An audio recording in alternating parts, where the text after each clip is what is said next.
Good afternoon, my friends. This is Paul, and I'd like to thank Super Vegeta 25 Returns for the suggestion for this video. And that's that he was wondering if I could share my thoughts on the Switch 2. Now, technically, I already have, but the catch is that Peggle and I were doing a Skype chat, and we discussed our thoughts on the Switch 2 Direct that aired on April 2nd, 2025. The problem is that the audio recording that we took from Skype was horrible, and she kept being too quiet, and so I said, if you want to try to put that on your channel, go for it, but I'm just not going to put that on mine. But when I get a request specifically from one of my audience members before I made the announcement to go check out her channel, I said, I'll just do my own version with the games that I like. So we'll leave out all the Pokemon nonsense and just focus on what I'm excited about. So to lay down a couple of rules, I don't like looping footage. That's one of my worst pet peeves when I watch other YouTubers talk about game announcements. So if I talk longer than how much a reveal trailer has, I will show related footage to another game that is similar, or just have Treehouse gameplay if they still have that. Again, these are only going to be games that I am interested in, so if you're here to talk about Story of Seasons Grand Bazaar, I was nearly falling asleep at that part of the video, so expect this to be more of a curated selection. So with that out of the way, let's first talk about specs so we can get that out of the way. I'm not the type of person that generally really cares about stuff like frame rate and performance and all that. Don't get me wrong, I love a good looking game, and I have wanted a more powerful Nintendo system for a while. But for me, the fun factor is way more important. That being said, the Switch 2 does have some very impressive technical feats, such as being able to play at 120 frames per second. Fun fact, I used to think that Super Smash Bros. Melee played at 120 frames per second because that game is so blisteringly fast. So to have confirmation that there is a system that can do that is really nice. I like how it's similar enough to the Switch 1, but just different enough where it feels like a true upgrade. Like everything being bigger, that's pretty huge, no pun intended, because I always thought that the Switch 1 felt too cramped unless you get third-party Joy-Cons. Hopefully these Joy-Cons don't drift. And I know a lot of people have complained that the menu and the eShop are very boring, but for me, while I do wish that maybe some of the charm from the Wii U's menu had carried over, at the same time the functionality of just being able to jump right into a game I like, and the eShop is apparently being redesigned so that's less laggy, taking more advantage of the extra screen, and also having a new selection that gives games that they think you would like. Which will be nice, because boy do I not want to see any more hentai games on the Switch eShop. Ugh, what was Nintendo thinking allowing that stuff? And for me, I'm honestly, of all the things that they revealed about the Switch 2 hardware itself, the fact that it's portable is honestly the biggest draw for me. The fact that in handheld mode, it's as powerful as the Switch 1 was on the TV is seriously impressive. So I'm just looking forward to being able to play these PS4 quality games on my bed. Like, that's the big thing for me. Like, all the stuff about game chat, you know, kinda cool and all that. 3D audio, I thought the Switch 1 had that, but apparently I just got the wrong headphones, or I just never heard that. That is cool as someone who used to love going to the IMAX. Yeah, that's about all the noteworthy stuff about the Switch 2 hardware. I'm sure I missed something here and there, but I'm just skimming because I know you guys want me to hurry up and get to the games. And apparently Nintendo thought the same thing, because the very first thing that they announced was Mario Kart World, which gets its name from the fact that it's the first open world Mario Kart game, which to me that's the biggest appeal, because I love games that let me explore, hence why Tears of the Kingdom is currently my favorite video game. And the fact that this could have like the Tears of the Kingdom experience in Mario Kart form is just mind-blowing. It also looks pretty darn good. Like, Don't get me wrong, there are still parts of it that I feel are very cartoony, like some of the drift animations and the overall movement of the characters, but the environments themselves look just so much more detailed, especially the water and mud effects. And I like how there's subtle little nods to Diddy Kong Racing by letting you glide on the water, which that game did, being able to explore the overworld, which that game did. From what I'm hearing, Mario Kart World takes it to the next level by making all of the tracks interconnected. That must be a massive logistical feat, and that's probably why it's $80, which is the only thing I'm not liking so far from what I've seen. We will see how many retro tracks we are getting, but from what I have seen, they're gonna like sprinkle it in with a couple of new stuff, and I didn't see a track that I didn't like. I thought the movement looked really nice. I loved how you could jump between walls and grind on rails, and the character variety is incredible. Like, being able to play as a Cataquack from Super Mario Sunshine? Are you kidding? Everyone hates those things. But yet, why am I so glad to see them regardless? I guess I'm just happy that Nintendo took the feedback of Mario Kart 8 having a terrible character roster and saying, you want a good character roster, you're gonna get it. I just hope that all the crazy amounts of enemies are not going to detract from them having a good amount of heroes to balance it out. Next we have the Switch 2 Welcome Tour, which initially I wasn't going to bother with, but then I heard that even though it's paid and digital only, so you can't rent it, it's probably only going to cost between $6 to $7. And you know what? That's nothing.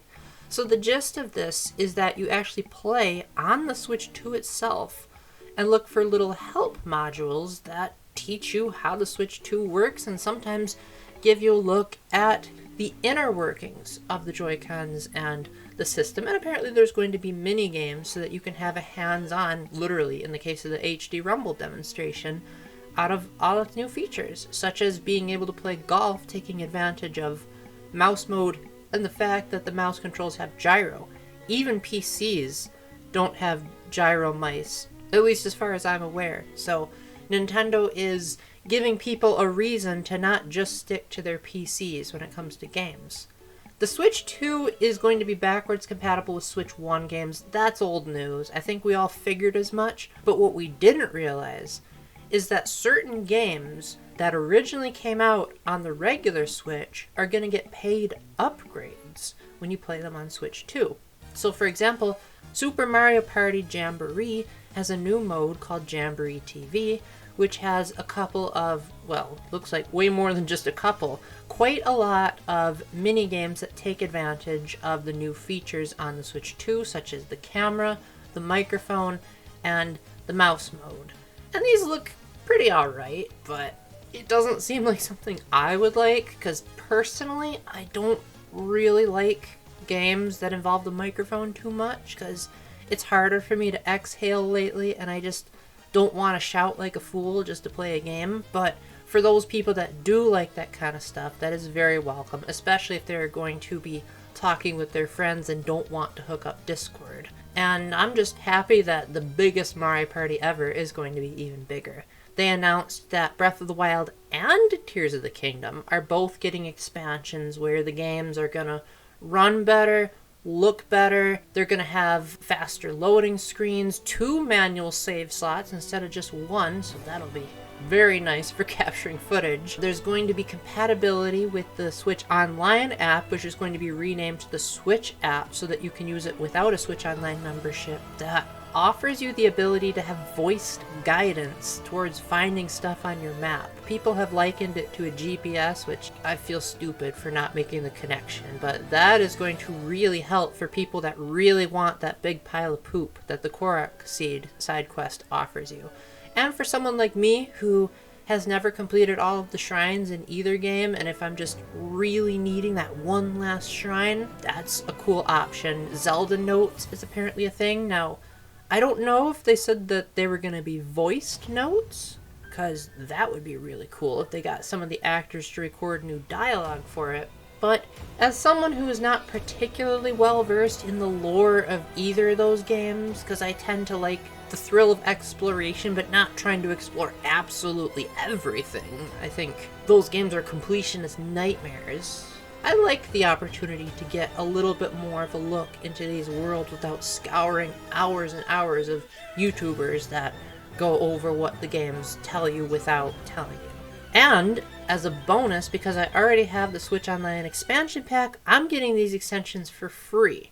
Now, admittedly, I'm going to have to rent Breath of the Wild because I only have it on the Wii U, and that is not compatible. But it'll be nice that I already have Tears of the Kingdom, so I can just transfer it over to the Switch 2 and get all this bonus content and play my favorite game in an even better format. Kirby and the Forgotten Land, that came out back in 2022, and it's finally getting DLC that's exclusive to Switch 2 that's called Star-Crossed Worlds, which basically looks like a remix of the main game, just with more crystallized starbit things falling around, and they also showed off a new mouthful mode ability. I never thought that Kirby and the Forgotten Land would get DLC, much less on the Switch 2, so this was a very nice surprise. Now it also looks like there's going to be a few games that were already on the Switch 1 that aren't getting Switch 2 editions, but rather full re-releases. So Hogwarts Legacy is going to be a launch title for the Switch 2. Like, wow, have things come full circle in the whole Harry Potter controversy thing. Personally, I'm beyond ecstatic because I love Hogwarts Legacy, but man, did it have annoying loading screens. And it'll be great to be able to go through Hogsmeade and just go in and out of the shops without having to worry about the same old tip screen, and hopefully maybe even just ditch the loading screens altogether. And they said that you would be able to use mouse mode for stuff like flying on a broom, so that is gonna be really cool. I probably won't put it on my best games of 2025 list just because what more is there to talk about unless they're planning massive DLC, but considering that they just canceled the DLC that was planned for the Switch 1 version, I doubt it. So I'll probably just say it would have made it if this was any other year, but to keep things interesting, let's talk about other games. But there is a game that's coming out this year that is not a remake, and one that I guess none of us really thought about, but we should have realized, of course, Nintendo would want to milk it out. Hyrule Warriors Age of Imprisonment is going to be a Warriors-style retelling of the events that occurred when Zelda went back in time in Tears of the Kingdom. So it'll be a Zelda game where Zelda is the main character that takes advantage of the fact that she's Zelda, unlike Echoes of Wisdom, where it was basically Zelda Pikmin Edition. Admittedly, this is Zelda Warriors Edition, but I prefer that over the Echoes of Wisdom approach. And I'm hoping that this is going to be a canonical retelling, especially considering that Tears of the Kingdom just came out, as opposed to Age of Calamity, as good as it was, only being a semi-canonical release. And hey, personally, I'm gonna probably love it if Matt Mercer reprises his role as Ganondorf. Like, that just sounds incredible. They're also bringing over GameCube games, which, about darn time. And one of the games that they showed off is Fire Emblem Path of Radiance. Thank goodness. I am so excited for those people that missed out on Path of Radiance or who can't afford the current secondhand market prices to be able to play it in a much more affordable way and portably. And there will probably be stuff like resolution bumps and faster loading screens. Not that Path of Radiance really had loading screens, but it'll be nice to have it load ever so slightly faster. And to be able to have some modern touches, like more save the game already had like 6 save files. Do you really need more? And the ability to create save states, because a lot of people like to reset when their units die. Now you don't have to do that anymore. But, of course, I'm excited about the other GameCube games, like Super Mario Strikers. I remember not liking it when it first came out, but I also only played it for a couple of seconds, so maybe my mind will be changed the second time around. Pokemon XD looks pretty cool. I know I'm usually very harsh on the mainline Pokemon games, but considering that this is a spin-off, I have more hope for it than I do for something like Pokemon Legends. And just the possibility that other GameCube games that weren't announced are coming over, such as Eternal Darkness, Sanity's Requiem. I've never played that game. I've unfortunately been spoiled about too much about that game, but boy do I want to experience it for myself. I'd love to see the Mario Party games come over, because I didn't play 4 and 6 and barely played 5 and 7, so it would be great to catch up on that series' legacy. Animal Crossing would be kind of cool, because I haven't played that game in so many years. And the fact that this is a bonus for people that already have Switch Online, and it's coming on launch day with 3 games, F-Zero GX, Soul Calibur 2, and Wind Waker. Like, man, I'm gonna be busy on launch day. And then another launch day game that is a long time in the making, we get Deltarune Chapters 3 and 4. Now, I loved the first 2 chapters of Deltarune, and I loved Undertale, but boy does Toby Fox take his sweet time in putting out those chapters. Chapter 1 of Deltarune came out in 2019 for the Switch, came out in 2018 everywhere else, so of course Switch users had to wait. And then it came out in 2021 for the Switch, and now we're getting a Switch 2 release of chapters 4 and 5. 3 and 4. I'm not sure if they're still coming on Switch 1. I would imagine they are, because of the whole data transfer thing, where like, if you beat the secret boss, you can transfer the secret weapon into the next chapter. We'll see. Toby Fox is usually pretty good at communicating, so I don't think we'll have the whole Silk Song situation where they just went dead silent for several years. And chapters 1 and 2 are free, so if you haven't tried out Deltarune, you can try out quite a few hours of it. And what I like about the chapters of Deltarune is that they're standalone. Like, obviously there's an overarching story, but it still feels like they're their own games, as opposed to segments of a game, with their own unique theme and overall premise. And it's a really well done system. It kind of reminds me of the Paper Mario games, if each chapter is more standalone. Then they're bringing over Final Fantasy VII Remake Interlude. I don't know what the interlude part of it means, but I've been wanting Final Fantasy VII Remake since it was announced. I remember back when Miss Nekotendo still had a channel that I loved watching her stream Final Fantasy VII Remake, and I was just thinking one of these days it'll come to a Nintendo system, but if it doesn't, this is the one game I would want a PS4 for. Now I don't need a PS4, so thank you so much, Nintendo, for giving me the definitive way to play it. I say that because the PS4, as far as I know, doesn't have portability, and being able to play a massive, good-looking game like this wherever I want, sign me up. That is all I really need to make me happy. Well, more than that, but portability is a huge factor, because having to do TV alone is just not something I really like. And I'm just looking forward to finally being able to experience this reimagining of a game that did not look appealing to me in its original form, but looks amazing in the remake. We had a few games from the previous Switch Direct that are getting either Switch 2 editions or just flat out are going to be a cross-gen release. We have Shadow Labyrinth Switch 2 edition. I already shared my thoughts on Shadow Labyrinth in its original form in the previous Direct, and they didn't really show what would be so different about the Switch 2 edition, but seeing as I'm probably going to be playing so many games on the Switch 2 anyway, might as well rent the Switch 2 version. And if for some reason Gamefly doesn't allow renting of these Switch 2 edition full bundles, I'm okay with just playing the Switch 1 version because that is rentable. Personally, I just love the idea of Pac-Man crossing over with both horror and action platforming. Like, I'm not normally a big fan of Pac-Man or action platforming, but the concept is just so intriguing I want to try it out anyway.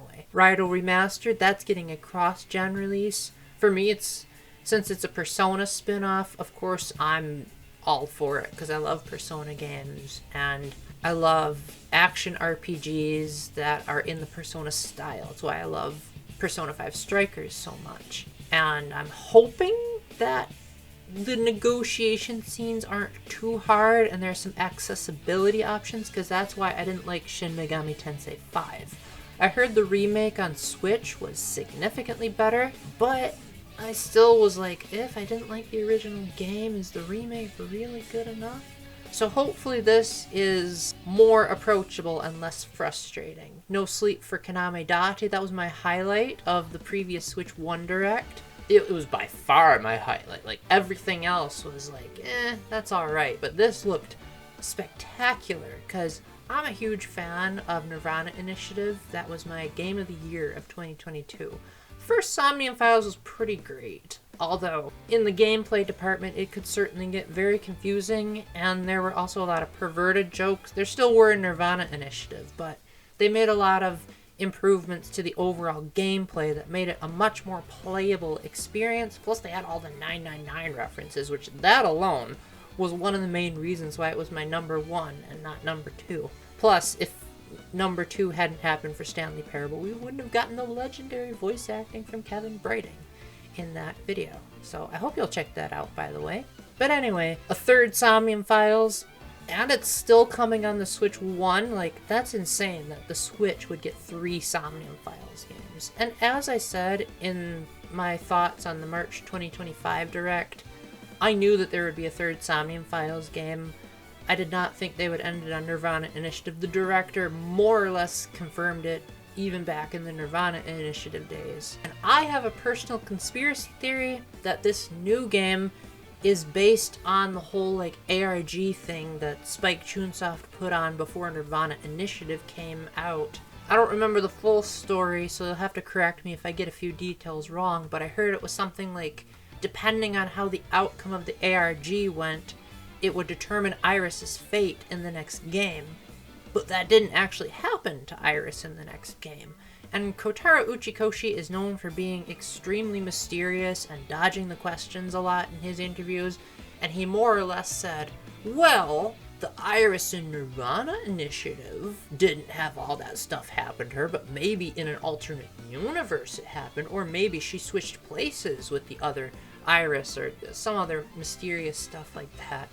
And if that's the case, then Uchikoshi, what a troll you are for essentially revealing this game 3 years early and none of us noticed. We got not much more information on Professor Layton in the New World of Steam, but enough to know that it is getting a Switch 2 version. I don't know whether it's cancelled for the Switch 1. It looks like the Switch 1 would be able to handle it no problem with that abstract art style. And honestly, all they really showed was just more cinematics and not really any gameplay. But it is nice to know that it still exists, because they announced it in early 2024, almost immediately delayed it to 2025, and then hardly showed anything else after that. I am a huge fan of Professor Layton vs. Phoenix Wright. I kind of have a love-hate relationship with the mainline Professor Layton games, but I'm excited enough that they could potentially tone down the difficulty and have a fitting follow-up to Unwound Future all these years later. Now you might be thinking they did make other Layton games after Unwound Future, but they were either prequels or spin-offs. This will be the first actual continuation of the Unwound Future story, which left off on quite the cliffhanger. So it'll be about darn time that we figure out the conclusion to this series, and hey, maybe it'll be the start of a new trilogy. Then we got, which shouldn't have been much of a surprise, but it still was, another Kirby Air Ride game. It's called Kirby Air Ride Urs. They decided to be a bit lazy with the title. And while they didn't show any gameplay, it was just a cinematic trailer, the thing that they did show that was mind-blowing was the fact that Masahiro Sakurai is going to be directing it. Now keep in mind, he directed the original Kirby Air Ride, but shortly after that, he left HAL Laboratory to become a freelance game developer. I think he might have worked on like 1 or 2 more Kirby games after that, but Air Ride was definitely one of his final Kirby games.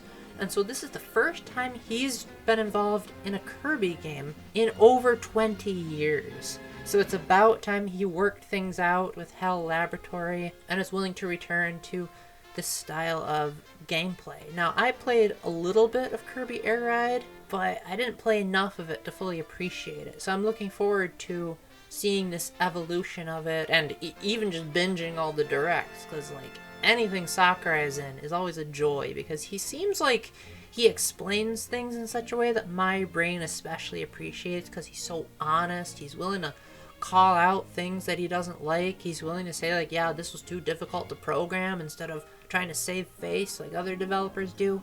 And he also just tends to make his games really big. And I don't mean like huge open worlds. I mean they have a lot of content. So I'm looking forward to seeing how much stuff he's crammed into this, and maybe if there's some third-party reps, who knows. And the Direct ended off with Donkey Kong Bonanza, the first 3D Donkey Kong game since 1999. And it looks like Donkey Kong has a vastly different design and is way more expressive than usual. I don't know how I feel about that fur texture, but at least it's fur and not the flat brown that they gave him in Donkey Kong Country Returns HD. It looks like it's going to be a lot of fun to just move around and explore. It looks very much like the kind of thing the Super Mario Odyssey devs would make. Some people are saying that they actually did make the game, but I don't believe rumors and I don't like to entertain them, so I will believe it when I hear it. But it is nice that there's also a bit of a Incredible Hulk Ultimate Destruction vibe, how Donkey Kong can just smash everything in sight, and I'm sure there will be people pointing out that clip in the Mario movie. I am more than a guy who smashes things! And just games that have a lot of emphasis on exploration and platforming really appeal to me. I love Super Mario Odyssey, I love Bowser's Fury, I love Tears of the Kingdom, and it looks like it's kind of a combination of all of those types of games. And also, it's a 3D Donkey Kong game that is not Donkey Kong 64, so let's hope it is way different, and we can doubly hope that Grant Kirkhope returns to compose the soundtrack, because his work on Donkey Kong 64 was legendary. And we know that he's willing to revisit those tunes because he did a remix of Donkey Kong Island for the Mario plus Rabbids Donkey Kong DLC, so maybe he could remix the DK rap for all we know. It would certainly be better than how they didn't credit him for it in the Mario movie. Oops. So that'll about do it for the announcements that I cared about for the Switch 2. They also later announced Sonic X Shadow Generations, but we'll talk about that another time because that wasn't in the Direct. Overall, the Direct itself, I would say, was pretty much perfect. The only thing I didn't like about it were, of course, some of the third-party games I really couldn't care about. Did we need more sports games? And the fact that it crashed at one point. Like, I don't think Nintendo could have expected something like that. So I don't know how much is to blame on either them being lazy or rushing it out. But I do think that first impressions are everything with certain consumers. And if they think Nintendo can't even get a Direct running, the first one in 4K, what does that tell you about the future of gaming? You never know, there could be customers like that. And the Direct itself didn't say any of this, but the prices for these things are going to be insane. The camera that you can use to show your face in certain Switch 2 games, $50. Mario Kart World is going to cost $80. Donkey Kong Bonanza is going to cost $70. Like, does Nintendo think we're made of money here? I know I'm going to buy the Switch 2, but I also asked for money donations for my birthday so that I could offset the cost. Imagine how many people don't have the luxury of having a birthday before June 5th, and how are they going to scrounge up enough money for it? I imagine a lot of people who otherwise would have supported Nintendo probably won't, because they'll say, are you being greedy? Now, it's possible that this whole tariff situation might actually make the Switch 2 go down in price, but I've heard some people say it might make it go up in price. So I am kind of indifferent to the whole waiting to pre-order thing, but at the same time, I hope that Nintendo doesn't take too long to make up their minds, because apparently they're still going to release it on June 5th, so I hope that they can figure it out within 2 months, minus 2 days, as of the time of this recording. So overall, I'm very excited about the Switch 2. Not going to make an unboxing video, but I will have a special surprise related to the Switch 2 that will come out eventually. It'll be a while. It certainly won't come out right when the Switch 2 comes out, but if you're willing to put in the patience, I think you'll be very impressed with the compromise that I have in mind. And for the meme crowds out there, thank you for slowing down a bit, and I hope you will check out more recent videos that I put way more time into. There's also a few Catholic videos that I've either already put out or am going to put out. I just need to space out my content so that I'm not doing video overload on you guys. So with that, I think I've blabbed long enough. What do you guys think about the Switch 2? And are there any games that I didn't talk about that you were pumped about?